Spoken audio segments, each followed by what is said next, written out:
ধর্মরাজ, স্বর্গের ধর্ম অধর্ম এসেছেন আমার দ্বারে, আপনিও আমার প্রণাম গ্রহণ করুন ধর্মরাজ। কল্যাণ মস্ত বৎস, তোমাকে যে বিচার করতে হবে, বলুন বলুন কি বিচার করতে হবে?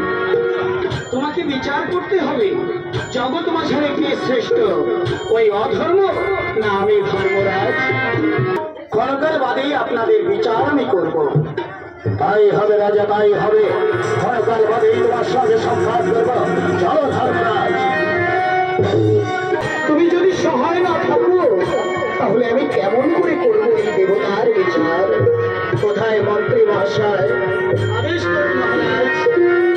যান, আপনি দুটি সিংহাসন নির্মাণ করবেন। একটি হবে স্বর্ণ সিংহাসন, আরেকটি হবে রৌপ্য সিংহাসন। যথাজ্ঞা মহারাজ, আমি এক্ষুনি যাচ্ছি। আজ আমি বিচার করব। সামান্য মানব হয়ে আমি দেবতাদের বিচার করব, তাই তো